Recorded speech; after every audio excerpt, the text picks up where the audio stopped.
Olá, bom dia, Fernanda aqui, começando mais um Orvalho. Este é o dia que o Senhor fez para nós. Nos alegremos no Senhor, porque a alegria dele é a nossa força. É o Senhor que nos sustenta, é o Senhor que nos ampara, é o Senhor que nos dá força para vencer dia após dia. Então, sim, o nosso coração se alegra em Deus, o nosso Salvador.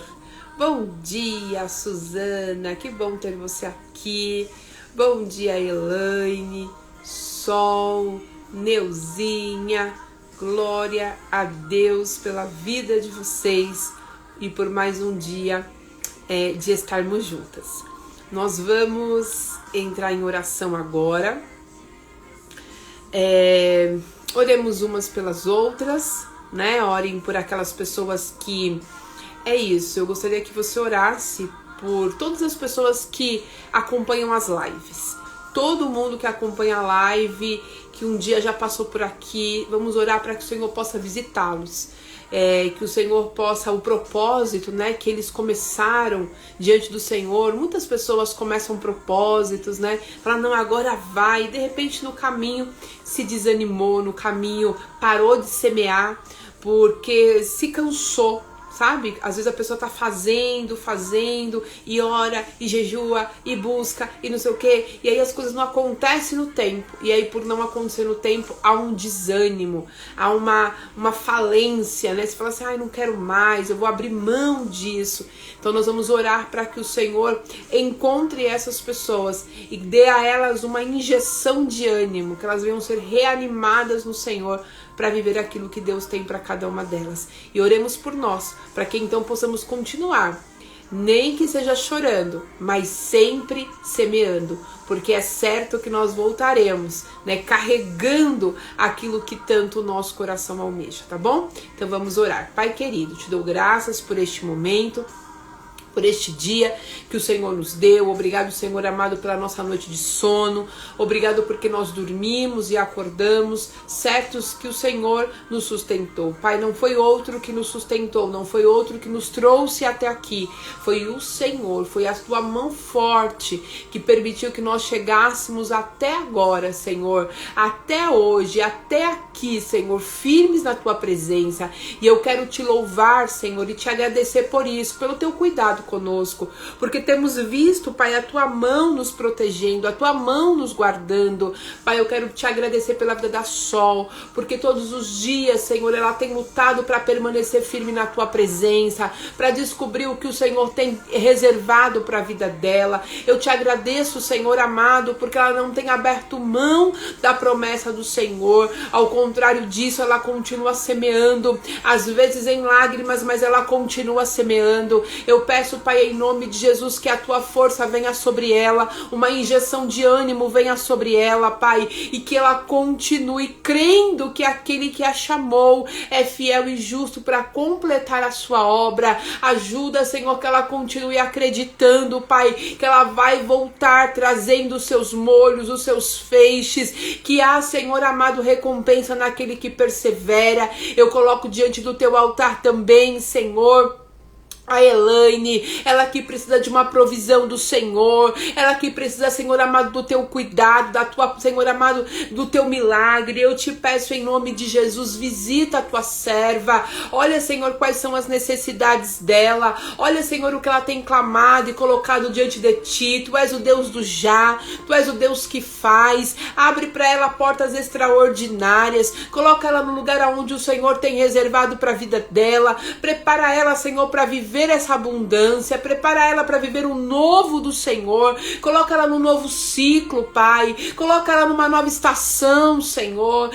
Pai, que ela se alegre, que ela venha se alegrar por tudo que o Senhor vai fazer. Levanta, Senhor, a tua filha em poder e autoridade, que ela possa cada dia ser mais útil ao teu reino, Senhor, que os dons que o Senhor confiou a ela venha a ser utilizado à disposição do teu reino, Pai. Eu oro também pela Neuza, Neuza, Senhor. Peço que o Senhor dê a ela graça, força, sabedoria, discernimento, ânimo, Pai. Oh, Jesus, eu não sei quais são as necessidades da Neuza, mas Tu sabes. Então eu peço, Senhor, que de uma maneira cirúrgica o Senhor trabalhe na vida dela, nas emoções, na vida espiritual, familiar, financeira. Entra, Senhor, com a Tua providência. A Suzana, Senhor, eu coloco diante do Teu altar. Peço que o Senhor possa cuidar dela com a Tua mão forte. Cuida, Senhor, da Suzana. Cuida da casa, da família. Senhor amado, dá a ela, Senhor, um novo ânimo, força para seguir a sua jornada.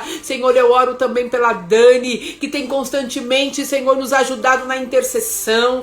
Pai amado, o trabalho da Tua filha não é vão no Senhor. Pai, supre as necessidades dela. Enche ela, Senhor, até transbordar. Dá novos dons, autoridade. Supre as necessidades. Ser com ela em todo o seu caminho. Que ela possa viver o extraordinário do Senhor na sua vida.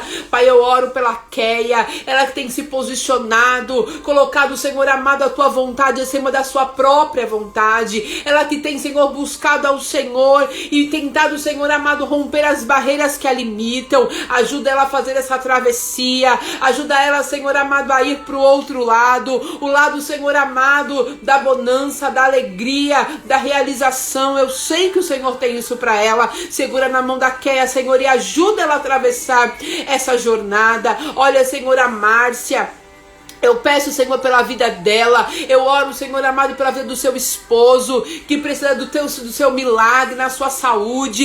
Espírito Santo de Deus, entra, Senhor amado, com essa providência. O Senhor é Deus que cura. O Senhor é Deus que transforma. O Senhor é Deus que renova. O Senhor é Deus que faz. Então eu peço, entra na casa da Márcia, Senhor, fazendo infinitamente mais de tudo aquilo que ela tem pedido ou pensado. Eu oro, Senhor, pela Vanessa Suriani, Senhor, que tem constantemente estado conosco, buscando no Senhor a força. Visita ela agora, onde ela estiver, sustenta ela, cobre ela com o Teu sangue, bem como a todos aqueles que nos acompanham, Senhor amado, aqueles que vão assistir os vídeos, seja ele qual for, Senhor, eu quero colocar diante do Teu altar, Senhor, porque são ferramentas que estão disponíveis, Senhor, para ser usado por Ti. Então faça, Senhor, dessas lives uma ferramenta de transformação, de cura, de restauração, de salvação, Pai. Que esse instrumento chegue, que essa ferramenta chegue, Senhor,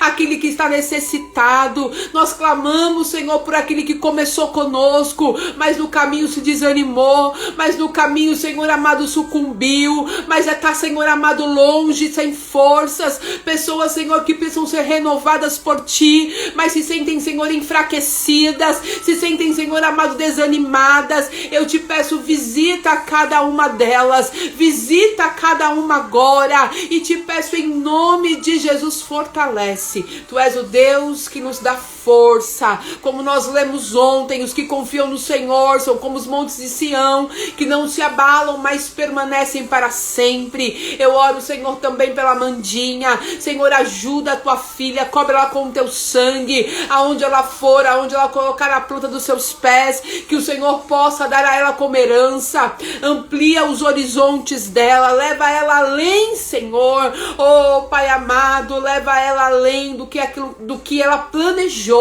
Os nossos sonhos, Pai, eles são limitados. Os sonhos do Senhor para nós, Ele vai além do que nós pedimos ou pensamos, e é isso que nós desejamos e buscamos do Senhor, Pai. Eu oro também pelo Everton, que acabou de entrar. Senhor, visita ele, visita a casa, as suas necessidades, os seus sonhos, aquilo que ele tem buscado no Senhor, aquilo que ele tem clamado no seu secreto, Senhor, coisas que ninguém nem sabe, mas Tu sabes. E eu peço o som do coração dele agora, Senhor, e dê a ele, Pai amado, aquilo que ele tem pedido, aquilo que ele tem, Senhor amado, clamado, aquilo que ele tem colocado diante do Teu altar. Senhor, capacita o Teu filho para viver o extraordinário. Nós oramos e cremos na vitória um dos outros. Eu creio na vitória dos meus irmãos, eu creio, Senhor, na vitória dos meus meus irmãos. Eu sei que neste ano ainda haverá a liberação do Senhor para o novo, haverá uma nova estação, um novo tempo, Senhor, e o extraordinário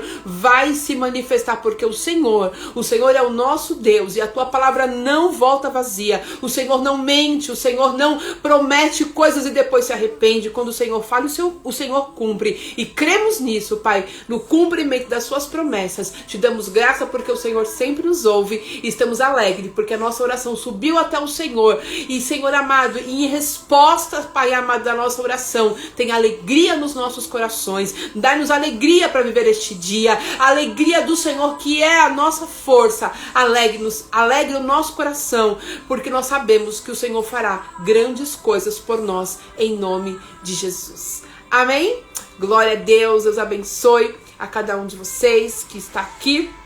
E eu creio, pessoal, eu creio na intervenção divina do Senhor na vida de cada um de vocês. Então alegrem o coração, porque grandes coisas o Senhor já começou a fazer. Ele não vai fazer, Ele já começou a fazer. Existem momentos que a gente não vê, né?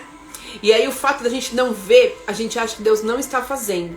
Mas quando a gente não vê, o Senhor trabalha também no silêncio, né? O Senhor trabalha no silêncio. Então acreditem no poder do Senhor. Então busque a alegria. Se de repente você entrou aqui nessa live com o coração mais triste, né? Um pouquinho mais desanimado, fala: Senhor, receba a alegria do Senhor no seu coração.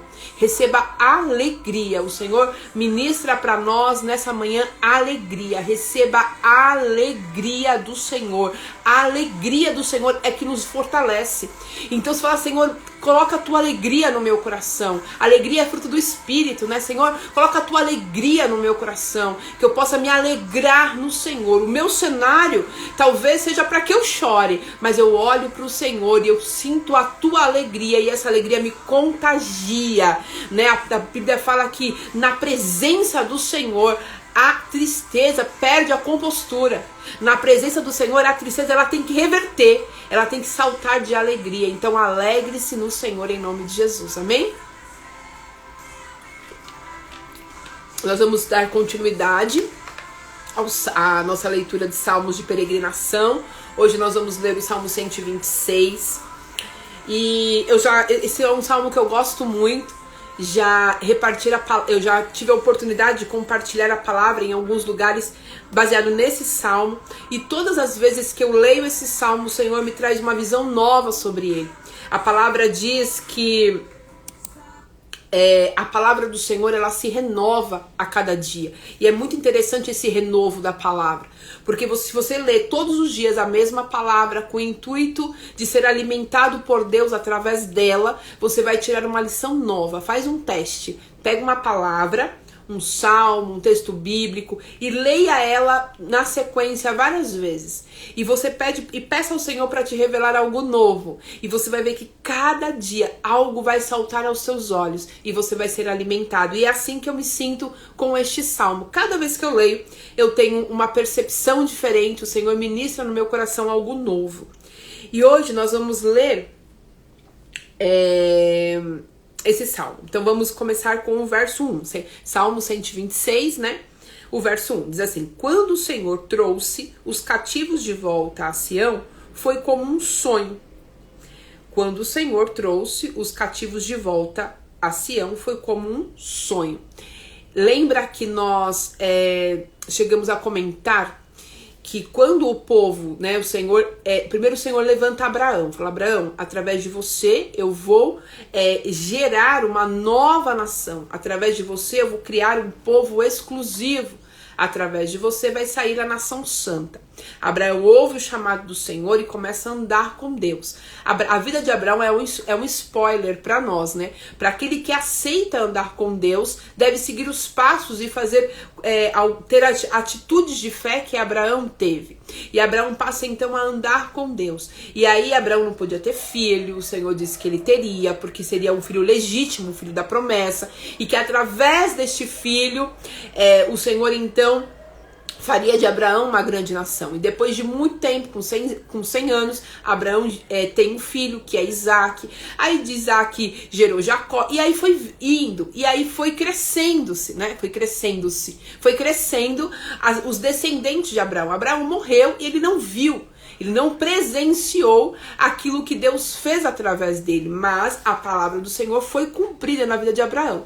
E aí foi crescendo, aí veio José. José foi um homem extraordinário, fez coisas incríveis por ordem do Senhor, sofreu bastante também, mas ele se tornou governador do Egito. E aí, por conta de José, a família, né, dele veio para o Egito. Então, os judeus vieram para o Egito porque em outros lugares não tinha alimento, porém no Egito tinha, porque Deus havia dado estratégia para José para que ele guardasse comida no dia da aflição. Pois bem, ali cresceu o povo e aí José morreu. O rei que conhecia José morreu também.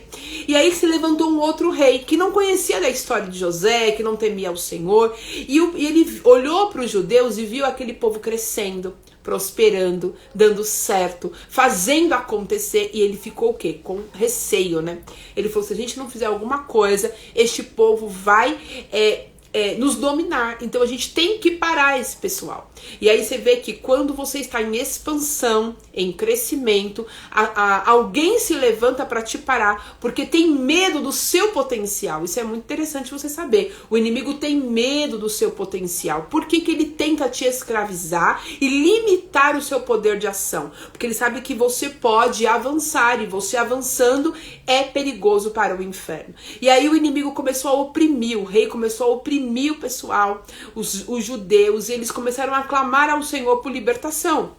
O Senhor envia Moisés, lembra? O Senhor enviou Moisés para tirar o povo do Egito. Mas para que o povo então vivesse aquilo que Deus tinha para ele, eles precisavam fazer a mesma coisa que Abraão fez: ter fé, confiar em Deus. E o povo passa então pelo deserto, até que então eles chegam na terra prometida, mas não guiado por Moisés, porque Moisés morre sem entrar na terra prometida, porque em algum momento ele fez aquilo que Deus não queria que ele fizesse. Ele ficou um pouco irado, porque aquele povo também era puxado, né? E o Senhor falou assim, você não vai entrar, mas eu vou continuar com a minha palavra, com a minha promessa. Então ele levanta Josué para que Josué conduza o povo à terra prometida. E o povo entra na terra prometida, na terra que manava leite e mel. Lembra daquela terra que os espias foram, trouxeram frutas gigantes, falaram que a terra era boa, mas não era possível conquistar, porque eles se sentiam inferiorizados. Eles falavam assim, eu me sinto como um gafanhoto, né? É impossível nós pisarmos nessa terra, porque eles são maiores do que nós. E aí há momentos e lugares que o Senhor quer nos levar, que nós nos sentimos inferiorizados, né? Falando assim, como eu vou chegar neste lugar? Como eu vou entrar nessa terra? Como eu vou conquistar esse objetivo? Eu sou incapaz, eu não tenho as condições, eu não tenho as competências certas. E aí o Senhor fala, eu estou com você. E se você olha para você e não para o tamanho do seu Deus, você para. Que foi o que os 10 espias fizeram. Eles pararam, não acreditaram mais, porque o que eles viram era muito maior do que as suas forças. Pois bem, eles morreram no deserto, eles não entraram na terra prometida. Mas Josué e Caleb, que acreditaram que o Senhor podia dar a eles aquela terra, então eles colocaram os pés na terra prometida. E quando chegou o momento deles lutar contra aqueles gigantes, né, quando eles eram mais novos, eles visualizaram, eles já com a idade avançada, aí Caleb falou assim, eu me sinto tão forte quanto no dia que o Senhor fez a promessa. E ele já era velho, mas a promessa revigorou Caleb, e ele falou, continuo pronto para viver aquilo que Deus tem para mim. Pois eles viveram, conquistaram, tiraram os gigantes e tomaram posse da terra. Mas aí Josué morre, todo mundo daquela época morre, e o que acontece? O povo começa a se esfriar.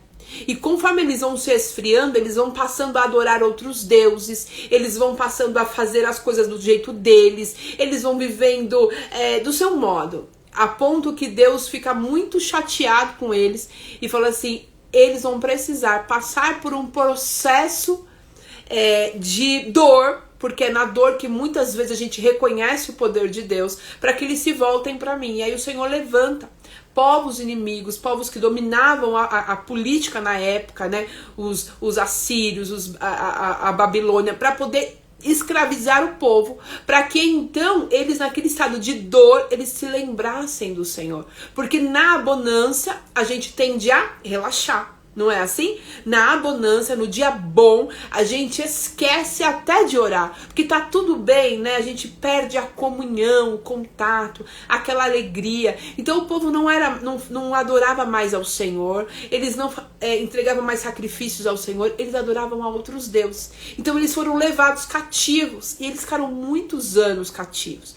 Só que aí chegou o dia que o Senhor falou assim: agora pronto. Agora eu vou resgatar o meu povo e vou dar a eles uma nova chance de andar comigo. Então eu vou restaurar a vida deles. E aí o Senhor levanta um rei para dar liberdade a eles, para que eles voltem para casa e voltem a reconstruir as suas vidas, porque lá onde eles estavam, eles não tinham poder para adorar a Deus, eles não tinham liberdade, eles eram escravos. E aí o Senhor fala assim: não, agora eu vou dar a vocês uma nova oportunidade. E aí é quando esse povo, eles recebem essa palavra que tanto eles esperavam, né? O dia da sua libertação. O Senhor havia prometido para eles que eles seriam livres. E eles esperavam ansiosamente por esse dia. E quando esse dia chega, eles começam a louvar. Quando o Senhor, eles começam a lembrar. Na verdade, esse salmo é um salmo, esse verso é um verso onde eles estão lembrando disso que aconteceu. Do dia que o rei foi lá e falou: vocês não são mais escravos, vocês são livres, podem voltar para suas casas e podem reconstruir as suas vidas. E aí eles se lembram desse dia e eles começam a cantar. Quando o Senhor trouxe os cativos de volta a Sião, nós não acreditamos. Parecia até um sonho. Era como um sonho. Nossa, foi uma coisa extraordinária. A gente não conseguia parar de sorrir. A nossa boca se encheu de riso, a gente falava e a gente falava rindo, a gente lembrava e a gente se alegrava, nosso maxilar até doía de tanto que a gente se sorria, porque a nossa alegria era tão grande, porque grandes coisas o Senhor fez por nós. Então a nossa boca se encheu de riso e a nossa língua de cântico. E até as outras pessoas diziam: grandes coisas fez o Senhor a esses. O que o Senhor fez por nós foi tão extraordinário que se espalhou, que começaram a comentar. E aí um monte de gente falava: grandes coisas fez o Senhor a esses. Por isso que eles estão tão alegres, por isso que eles só falam sorrindo, por isso que eles estão assim radiantes, porque grandes coisas fez o Senhor a esses. E é isso que vão fazer conosco, né? Aquilo que o Senhor vai fazer na nossa vida vai se espalhar. Eu profetizo que aquilo que o Senhor fizer na sua vida vai se espalhar. E as pessoas vão falar assim: nossa, como a Sol está feliz. Eu olho para ela, tá radiante, ela vive sorrindo, vive cantando. E a outra pessoa vai dizer também: você viu o que o Senhor fez na vida dela? Você viu o que o Senhor fez na vida da Márcia? Você viu o que o Senhor fez na vida do marido dela? Ela tem motivo para celebrar mesmo, porque grandes coisas o Senhor fez na vida da Dani. Por isso que eles estão alegres, por isso que eles estão tão felizes, porque foi o Senhor que fez isso. E é assim que eles cantavam: grandes coisas fez o Senhor por nós. Grandes coisas, sim, grandes coisas fez o Senhor por nós. Por isso nós nos alegramos. Quando nós lembramos, né, daquilo que o Senhor fez para nós, fez por nós e fez em nós, nós nos alegramos, não é? Nós ficamos alegres, nós ficamos meio bobos assim, eles falam assim: nossa, tô acreditando, parece um sonho, como que Deus fez isso, como que Ele me visita dessa forma, o amor dele é constrangedor, né? E a gente fica meio bobo assim lembrando. E aí eles começam esse louvor se alegrando, se lembrando daquilo que Deus fez por eles. Porém, na segunda parte deste louvor, é uma oração de petição, de transformação. E aí eles começam, porque esse louvor aqui, dos versos 1, 2 e 3, era um louvor de lembrança. Eles estavam lembrando do dia que Deus havia os tirado daquele cativeiro. Eles lembraram do dia que o Senhor estava mudando a sorte deles. Só que quando foi escrito este salmo, a situação deles já era um pouco mais diferente. A alegria da promessa, ela já não estava tão evidente. Sabe, eles não estavam mais com um sorriso no rosto, porque eles passaram por tantas coisas. Depois que eles voltaram para casa, eles se depararam com uma realidade bem difícil. Depois que eles voltaram para casa, o Senhor deu a promessa. O Senhor fez a promessa. O Senhor cumpriu a promessa. E eles voltaram para casa. Mas quando eles se depararam com o cenário, era um pouco desmotivador. Que era o cenário de Neemias. Lembra que nós lemos o livro de Neemias? Quando Neemias, os irmãos de Neemias chegam para ele e ele fala assim, como que tá o povo? Né? Como que tá lá os nossos irmãos? Ele falou, nossa, você não sabe. Tudo destruído. Lá só tem... Nem todo mundo voltou da Babilônia. Alguns resolveram ficar. Quem tá lá são velhos, crianças. Olha, tá um caos. Tá terrível. Quem voltou tá desanimado. Por quê? Porque tá tudo destruído, tudo queimado. E aí o povo que pediu para ser liberto agora se depara com um cenário bem difícil, bem desafiador. E aí quando eles começam a orar, Senhor, restaura-nos, assim como enches os ribeiros no deserto.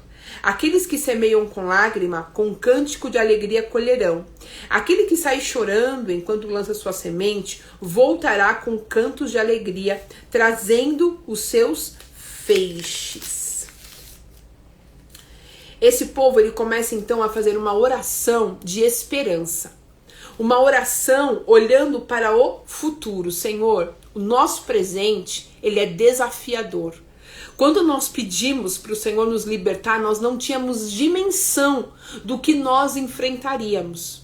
Mas aqui eu te peço, Senhor, restaura-nos. E aí ele começa a fazer algumas referências de como ele queria ser restaurado.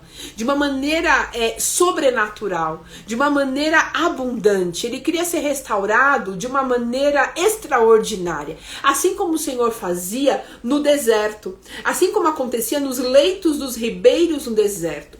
Em alguns lugares ainda hoje acontece isso. No deserto,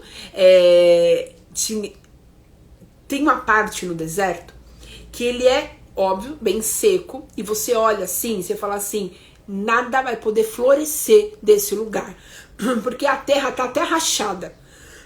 A terra tá até, sabe quando começa a rachar de tão seco que está? Mas chega uma estação do ano que as águas, que é o tempo de chover, só que no deserto não chove, né? Só que em certos lugares, longe ali do deserto, começa a chover. E aquela chuva que está caindo em certos lugares, eles começam a escorrer pelos montes, até que elas caem como torrentes. E elas vêm numa força tão grande que elas inundam aquela parte do deserto, e que aquele lugar que era rachado, sem esperança, que não ia nascer nada, de repente se transforma num manancial, se transforma em ribeiros de água. E a velocidade que a água vem, ela toma aquele lugar todo, que aquele lugar que era seco passa a florescer. Então é isso que o salmista está dizendo, Senhor, nós não temos nada, que nós somos terra seca, nos falta recurso, nos falta força, nos falta habilidade, mas o Senhor com a sua mão forte pode enviar para nós uma força sobrenatural, um recurso sobrenatural, que de onde não pode sair nada, de onde há esterilidade, que deste lugar de esterilidade possa florescer. E ele começa a lembrar do que o Senhor faz naquele lugar ali.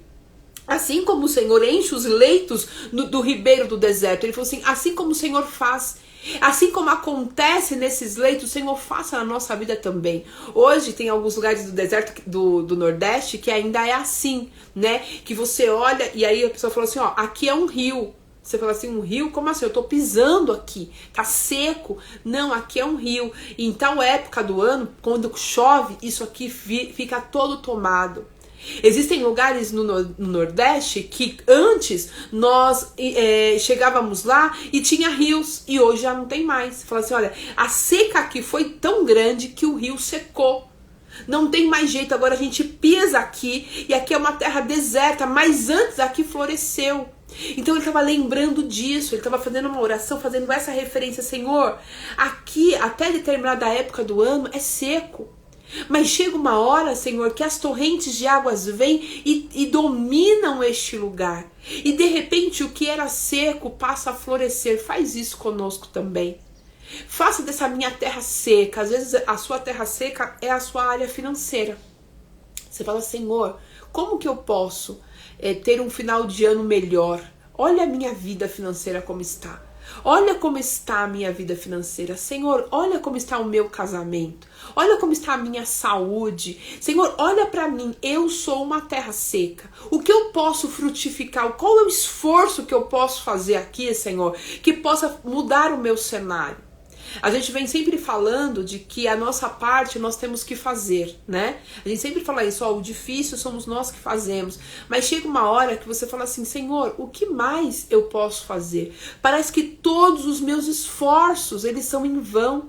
Eu me sinto como uma terra seca, improdutiva. Eu coloco as minhas mãos, mas não prosperam. Eu começo a fazer, mas não acontece. Eu começo, Senhor, mas eu não consigo terminar. Eu me sinto uma terra seca. Eu me sinto improdutiva.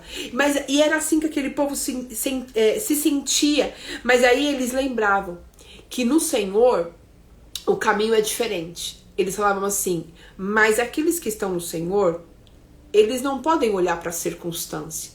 Mas aqueles que creem no Senhor, eles não podem olhar e nem andar baseado na sua força. Aqueles que estão no Senhor, eles têm que continuar andando, eles têm que continuar perseverando, têm que continuar fazendo, ainda que humanamente falando, é improvável, é impossível. E aí ele continua dizendo no 5, aqueles que semeiam com lágrimas, com cantos de alegria colherão.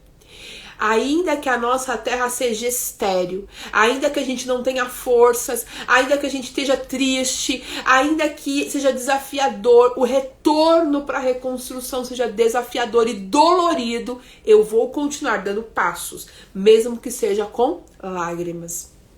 E aí ontem o Senhor me fez lembrar uma outra passagem, enquanto eu meditava, né, nessa passagem do Salmo 126, o Senhor me trouxe à memória uma outra passagem, que é do cego de Jericó. Lembra? Que ele começou, Jesus passou, ele ouviu aquele alvoroço e ele perguntou, quem é que tá passando? E aí falaram assim, é Jesus de Nazaré. E aí ele começou a gritar, Jesus, filho de Davi, tem misericórdia de mim. Jesus, filho de Davi, tem misericórdia de mim. E incomodou todo mundo. E aí mandavam ele calar a boca. Ele continuava gritando, continuava pedindo, até que Jesus pediu que o chamasse. E aí Jesus falou assim, vem, traga ele aqui. E a pergunta do Senhor para ele é, o que queres que eu te faça? O que você quer que eu faça? Uma outra circunstância em que o Senhor pergunta o que a pessoa quer, mesmo diante do óbvio, porque ele era cego, eu estou diante de Jesus que cura, o que eu quero? Eu quero ver, né? Parece óbvio, mas o Senhor não chega curando, o Senhor não chega já tipo colocando a mão nos olhos e curando, o Senhor pergunta para ele, o que você quer que eu faça?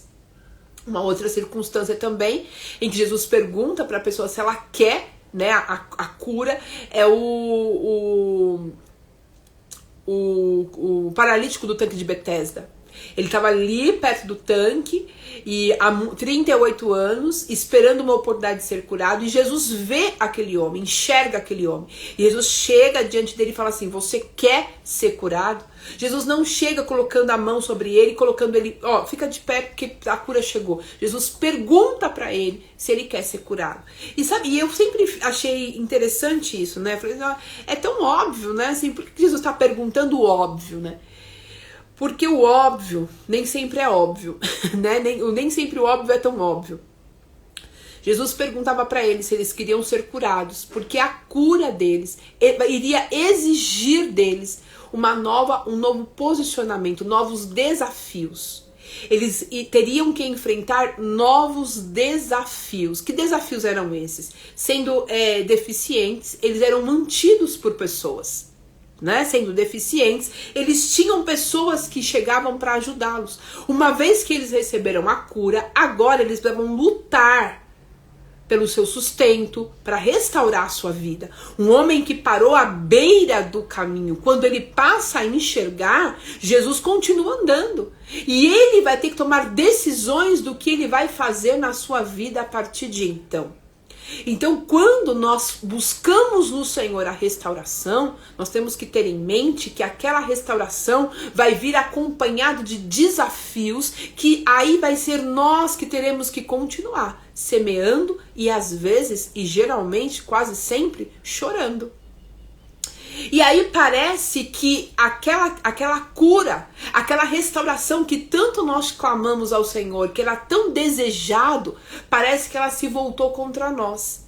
Por isso que o povo no Egito, eles diziam assim, o povo de Deus, quando eles estavam no deserto, eles diziam assim, que saudade da cebola, que saudade de comer, né? A gente tinha panelas de carne, a gente era escravo, a gente sofria, mas a gente tinha comida. E aqui no deserto a gente não tem água, a gente não tem comida, porque quando você está no caminho da restauração, você vai ter momentos em que você vai ter que continuar semeando com lágrimas. Eu falei quase sempre, mas eu quero retirar e afirmar, sempre será. Quando o Senhor te proporciona algo, uma cura, uma restauração, uma libertação, você vai receber aquilo do Senhor, aquilo vai alegrar o seu coração, você vai ficar como os que sonham, mas não romantize. Porque você vai ter que caminhar, você vai ter que passar pela peregrinação. O Senhor curou o cego, o Senhor curou o paralítico, mas a restauração da vida deles, eles iriam ter que continuar, eles teriam que buscar a restauração. E essa restauração vem com lágrimas. Eu li uma vez, eu acho que eu até cheguei a compartilhar aqui, eu não tenho certeza, que é desconfortável para aquele que enxerga, aquele que é cego, receber a cura.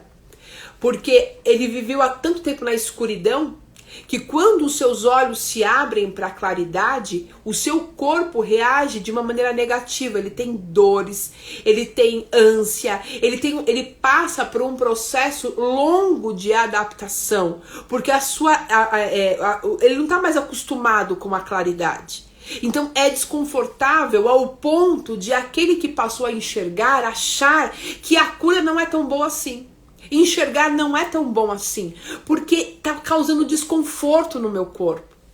Pode ser que em algum momento da sua vida, o Senhor, ele fala para você assim, se levanta para restaurar a sua vida, e você se depara em situações em que você se sinta desconfortável.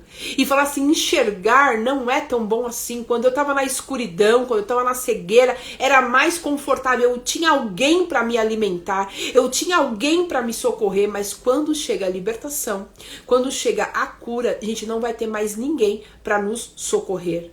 Porque nós já recebemos a força do Senhor para andar. E a ordem agora é, ande mesmo que seja chorando. Continue semeando mesmo que seja com lágrimas. Porque aí ele continua dizendo, porque aquele que faz isso, aquele que sai chorando enquanto lança a sua semente, é garantido. E aí ele vem nos dar uma garantia. Ele vem nos dar uma afirmação. Ele vem e fala assim, é certo que aquele que sai chorando enquanto lança a sua semente volta com cânticos de alegria, carregando, trazendo os seus feixes, os seus molhos, a abundância, a bênção, o milagre, a restauração. Aquele que persevera, fazendo o que deve ser feito. O que é sair chorando, semeando? É andando todos os dias, fazendo o que precisa ser feito.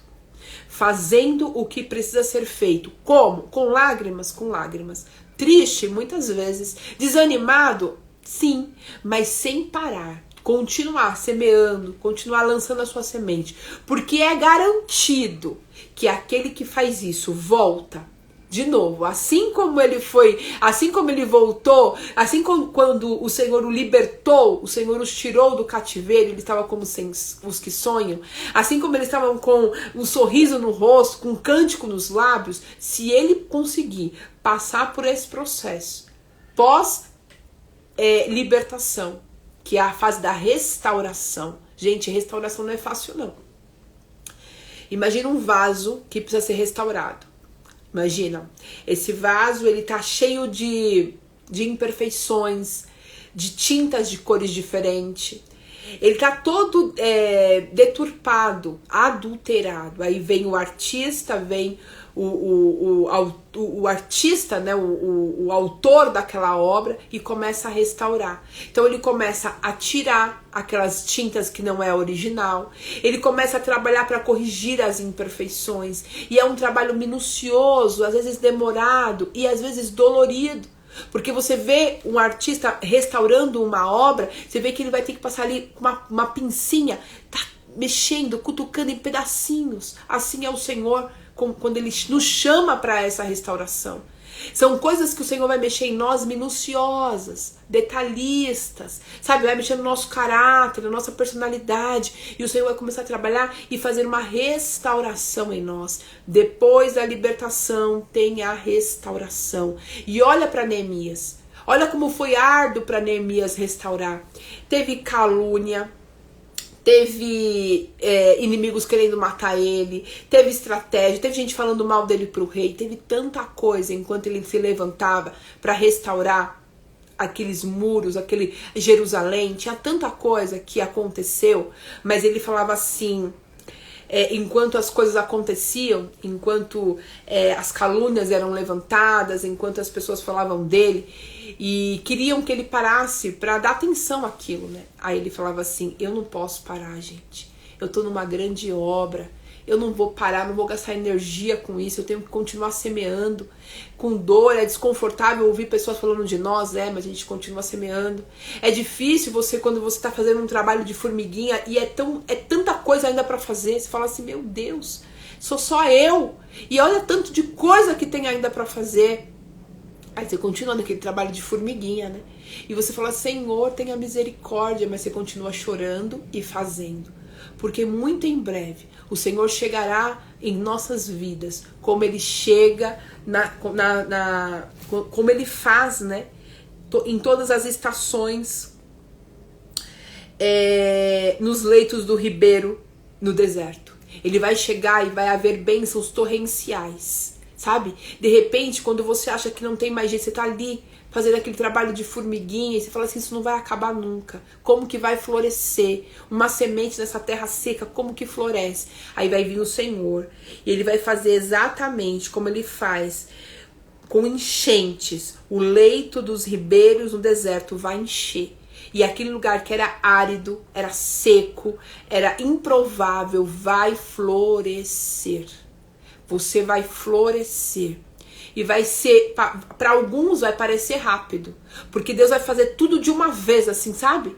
As pessoas esquecem, né, do tempo da semeadura em lágrimas. São muito tempo semeando. Talvez um ano inteiro você passou semeando. Uma vida inteira você passou ali com lágrimas. Mas quando chegar o de repente de Deus, vai ser surpreendente. E você vai ter riso nos lábios. Você vai ter cântico. E você vai ficar como os que sonham. E você vai dizer, grandes coisas o Senhor fez na minha vida. E as pessoas vão olhar e vão dizer, como que aconteceu? Olha isso, da noite pro dia. Olha como a vida dela mudou. Da noite pro dia, olha o que aconteceu. O Senhor faz isso. Ele muda a nossa história da noite pro dia. Sabe por quê? Porque Ele é o Deus que faz. Ele é o Deus do já. Quando Ele decide fazer, gente, eu fico pensando, às vezes, né, as lutas começam a vir na minha vida, na sua vida, né? A gente tem, todo mundo tem. E aí o que me alimenta? É saber o que Deus faz. E eu fico pensando, quando o Senhor fizer. Porque Ele já fez na minha vida um dia. Aí eu me alimento do que Ele fez. E eu falo, eu vou continuar. Porque eu sei que quando Ele chegar, vai ser surpreendente e extraordinário. E enquanto Ele não chega, nós vamos continuar semeando em lágrimas, permitindo que Ele trabalhe em nós e complete a sua restauração, para que quando a bênção chegar, nós possamos estar restaurados, sabe? E louvando a Ele, porque grandes coisas Ele fez por nós. Fique com essa palavra, seja alimentado por ela e que você receba hoje a alegria do Senhor em nome de Jesus. Amém? Um ótimo final de semana, que Deus abençoe vocês. Meditem na palavra do Senhor, porque ela é o nosso sustento e o nosso alimento. E se você... uma coisa para nosso final de semana. Quando tem situações difíceis, né? Quando a gente está num momento desafiador, tem momentos que a gente não sabe mais como orar. Acontece com você? De você ajoelhar e falar: que direi eu, Senhor? Não tenho mais palavras para dizer ao Senhor. Então, nesse momento é louvor. Nesses momentos são louvores. Então, regue o seu final de semana com louvor.